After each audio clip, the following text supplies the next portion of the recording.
Oke, selamat pagi, siang, malam. Selamat datang di video pembelajaran mata kuliah Teknik Presentasi dan Komunikasi. Pada kesempatan kali ini, pada video part pertama ini, saya akan membahas mengenai prinsip-prinsip dalam penulisan.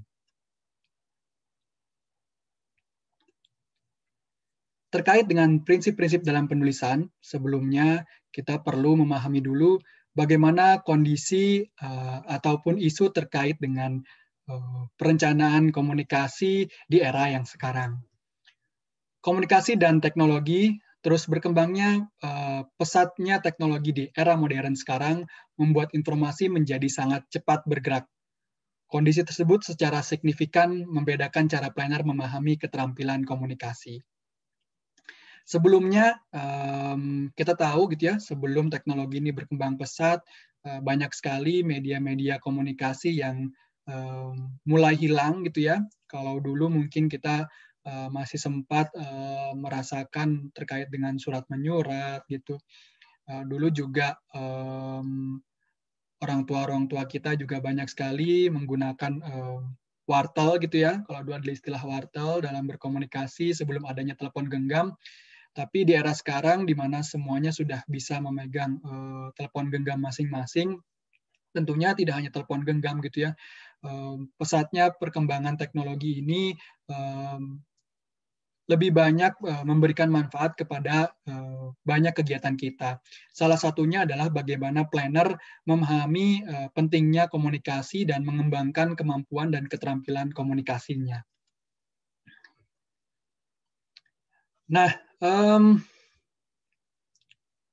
ada salah satu kesalahan calon planner yang sering sekali saya temui gitu ya, dalam memahami apa itu keterampilan komunikasi dan bagaimana pentingnya keterampilan komunikasi sebagai seorang planner nantinya.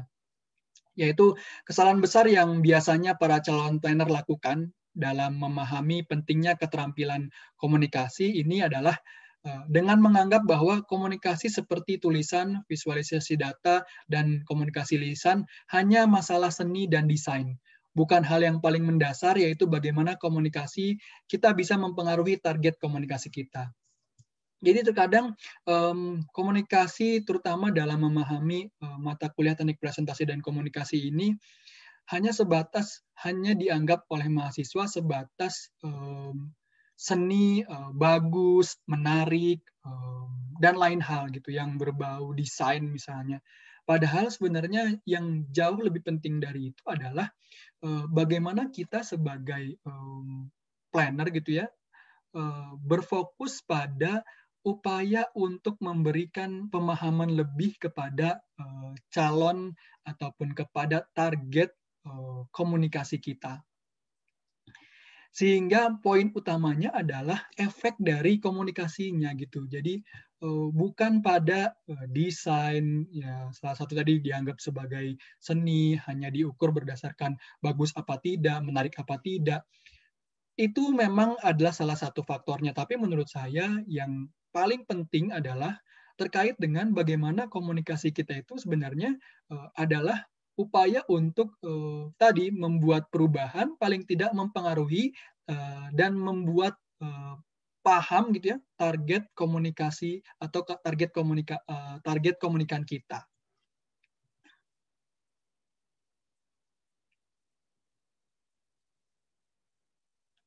Oke, selanjutnya adalah terkait dengan komunikasi dan teknologi. Masih terkait dengan komunikasi dan teknologi. Namun, sayangnya secara umum, pesatnya perkembangan teknologi ternyata tidak memberikan dampak signifikan pada kemampuan komunikasi para planner. Sehingga sebenarnya kunci utamanya adalah bagaimana kita membiasakan diri dalam penggunaan teknologi menjadi salah satu strategi yang penting untuk bisa meningkatkan efek dari komunikasi kita. Jadi rekan-rekan gitu ya, bahwa di era sekarang kita tidak bisa menolak kehadiran teknologi gitu ya. Bahkan seharusnya teknologi ini menjadi hal yang penting dalam upaya kita meningkatkan kemampuan teknik presentasi dan komunikasi kita.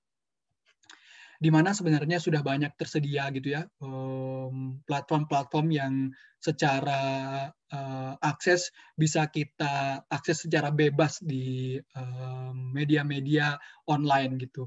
Contoh saja salah satunya adalah terkait dengan canva.com gitu ya, penggunaan-penggunaan desain-desain yang tersedia di dalam canva.com sebenarnya bisa menjadi salah satu pilihan kita sebenarnya dalam tadi meningkatkan gitu ya upaya, misalnya salah satunya adalah bagaimana kita bisa membuat media presentasi yang baik dalam komunikasi kita. Itu menurut saya hanya salah satu saja, dan masih banyak sekali menurut saya platform-platform yang tersedia di media online gitu ya, yang bisa kalian surfing, bisa kalian cari gitu ya. Tapi pada intinya yang ingin saya tegaskan di sini adalah bahwa dalam upaya kita meningkatkan kemampuan komunikasi kita, dalam upaya kita melakukan gitu ya komunikasi dari banyaknya produk perencanaan kita, tapi yang paling penting adalah sekarang adalah bagaimana kita bisa terbiasa dengan penggunaan teknologi gitu ya, dan memanfaatkan itu dengan maksimal, seoptimal mungkin gitu ya, untuk mempermudah ataupun untuk mendukung gitu ya, mendukung bagaimana pesan yang ingin kita sampaikan kepada masyarakat ataupun pemangku kepentingan terkait dengan produk-produk perencanaan kita. Oke, menurut saya cukup untuk video pembelajaran pertama ini. Kita akan lanjut ke video pembelajaran yang kedua pada video berikutnya. Terima kasih.